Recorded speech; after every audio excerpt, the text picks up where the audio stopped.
नमस्कार दोस्तों, Hindi educational academy में आपका स्वागत है। आज हम भक्ति काल से रिलेटिव महत्वपूर्ण प्रश्नों को लेकर के आए हैं। चलिए देखते हैं। प्रश्न नंबर 1, आचार्य शुक्ल ने भक्ति आंदोलन के उदय का कौन सा प्रमुख कारण इनमें से माना है? तो इन्होंने हिंदुओं की पराजित मनोवृत्ति को माना है। इसका राइट आंसर होगा ख।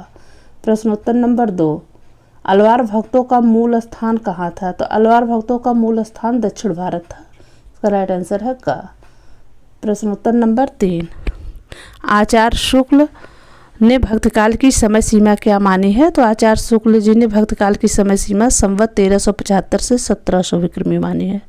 तो इसका राइट आंसर होगा ख। प्रश्नोत्तर नंबर 4, अलवार भक्तों की संख्या कितनी मानी गई है? तो अलवार भक्तों की संख्या 12 मानी गई है। तो राइट आंसर है ग। प्रश्नोत्तर नंबर 5, भक्ति भावना का मूल स्रोत भारत के किस भाग में माना गया है? कह रहे हैं तो भक्ति भावना का मूल स्रोत जो है दक्षिण भारत में माना गया है। इसका राइट आंसर होगा ख।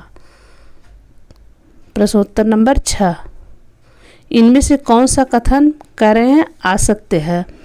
तो इसमें से घ जो है भक्ति भावना ईसाइयों से हिंदुओं की प्राप्ति हुई, ये असत्य है। इसका राइट आंसर होगा। प्रश्नोत्तर नंबर 7, संत कवियों ने वैदिक परंपराओं की आलोचना किसके प्रभाव से की है? तो बौद्ध धर्म के प्रभाव से की है। इसका राइट आंसर है क।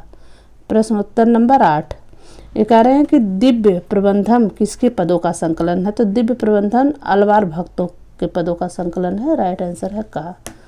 प्रश्नोत्तर नंबर 9, कह रहे हैं कबीर काव्य में उपलब्ध कुंडलिनी योग के शब्द किसके प्रभाव से जो है गृहीत हैं? तो इसका राइट आंसर होगा जो है नौका खा, नाथ पंथ से। अब देखते हैं प्रश्नोत्तर नंबर 10, ये कह रहे हैं अलवार भक्तों के पद किस भाग में नहीं किस भाषा में है? यहाँ होना चाहिए। तो अलवार भक्तों के पद जो है तमिल भाषा में है। इसका राइट आंसर होगा ख।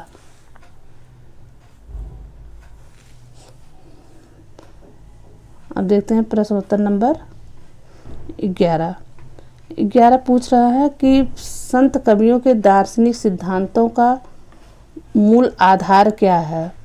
तो अद्वैतवाद वेदांत जो है यही उनका मूल आधार है। इसका राइट आंसर होगा। प्रश्नोत्तर नंबर 12, बीजक में किस कवि की रचनाएं संकलित हैं? तो बीजक में कबीरदास की रचनाएं संकलित हैं। इसका राइट आंसर है ग। अब देखते हैं प्रश्नोत्तर नंबर 13, ये कह रहा है कि इनमें से कौन सी प्रवृत्ति संत काव्य में नहीं है? तो वर्ण व्यवस्था का समर्थन जो है संत काव्य में नहीं पाई जाती है, इसलिए घा सही होगा। अब है प्रश्न नंबर 14, ये पूछ रहे हैं द्वैताद्वैतवाद के प्रवर्तक आचार्य का क्या नाम है? तो द्वैताद्वैतवाद के प्रवर्तक का आचार्य निम्बार्काचार्य हैं। इसका राइट आंसर है ख। अब देखते हैं प्रश्न नंबर 15, समाधि योग ग्रंथ किस संत कवि की रचना है? तो समाधि योग ग्रंथ जो है हरदास निरंजनी की रचना है। इसका राइट आंसर होगा ख।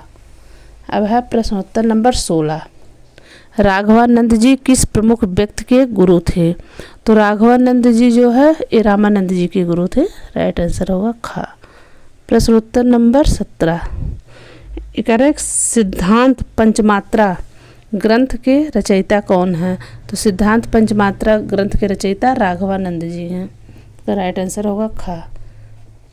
प्रश्न नंबर 18, सुंदर ग्रंथावली का संकलन किसने किया था? तो सुंदर ग्रंथावली का संकलन पुरोहित हरिनारायण शर्मा ने किया था। इसका राइट आंसर है ग। प्रश्नोत्तर नंबर 19, कबीर काव्य में उपलब्ध अहिंसा का तत्व किस संप्रदाय की देन है? तो ये वैष्णव संप्रदाय की देन है। इसका राइट आंसर होगा क। प्रश्नोत्तर नंबर 20, कबीर में उपलब्ध ज्ञान मार्ग की बातें आचार्य शुक्ल के अनुसार कहाँ से ली गई हैं? तो ये हिंदू शास्त्रों से ली गई हैं। इसका राइट आंसर होगा क। अब है प्रश्नोत्तर नंबर 21, ये पूछ रहा है कि कबीर काव्य में उपलब्ध प्रेम तत्व किसकी देन है? तो ये सूफी संप्रदाय की देन है। इसका राइट आंसर है ग। प्रश्नोत्तर नंबर 22, प्रश्न 22 में पूछ रहा है कि आचार्य शुक्ल ने निर्गुण मार्ग का निर्दिष्ट प्रवर्तक किसे माना है? तो इन्होंने कबीरदास को माना है। इसका राइट आंसर है ग। प्रश्न नंबर 23, कह रहे हैं ज्ञान समुद्र के रचनाकार का नाम क्या है? तो ज्ञान समुद्र जो है सुंदरदास की रचना है। इसका राइट आंसर होगा ग। प्रश्न 24, इनमें से दादू दयाल का शिष्य कौन सा कवि है? तो सुंदरदास जो है दादू दयाल के शिष्य थे। इसका राइट आंसर होगा घ। अब है प्रश्न नंबर 25, ये कह रहे हैं कि कबीर विरचित दुल्हन गायो मंगलाचार, हम घर आयो राजा राम भरतार जैसे पद किस श्रेणी में रखे जा सकते हैं? तो भावात्मक रहस्यवाद में रखे जा सकते हैं। इसका राइट आंसर होगा घ। अब है प्रश्न नंबर 26, ये पूछ रहा है कबीर की समस्त रचनाओं का संपादन किस ग्रंथ में हुआ है? तो बीजक में हुआ है। इसका राइट आंसर है घ। अब है प्रश्न नंबर 27, अगला प्रश्न पूछ रहा है कबीर परिचय के लेखक कौन है? तो कबीर परिचय के लेखक जो है अनंत दास हैं। तो इसका राइट आंसर खा होगा। अब है प्रश्न नंबर 28, ये कह रहे हैं कि रज्जब ने दादू की रचनाओं का संपादन किस नाम से किया है? तो रज्जब ने दादू की रचनाओं का संपादक अंगबधू नाम से किया है। गा सही होगा। प्रश्न 29, ये पूछ रहे हैं कि नामदेव जी की भक्ति किस प्रकार की थी? तो नामदेव जी की भक्ति जो है सगुण और निर्गुण दोनों थे। तो इसका राइट आंसर गा होगा।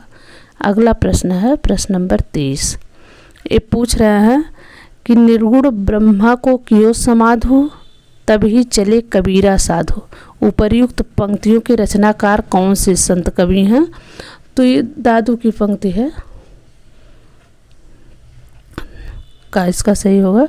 अब है प्रश्न नंबर 31, ये कह रहे हैं कि सो जोगी जाके मन में मुद्रा, रात दिवस ना करही निद्रा पंक्ति के रचयिता कौन है? तो कबीरदास की पंक्ति है।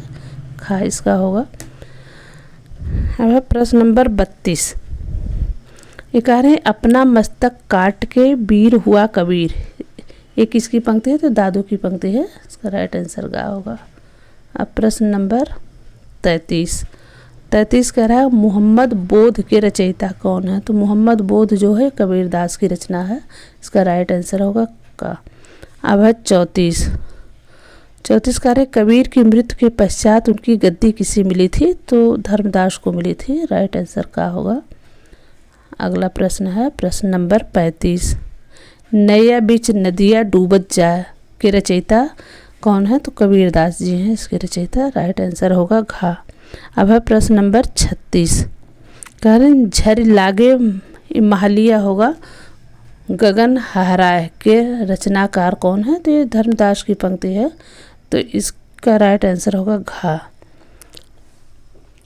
अब हम देखते हैं प्रश्न नंबर 37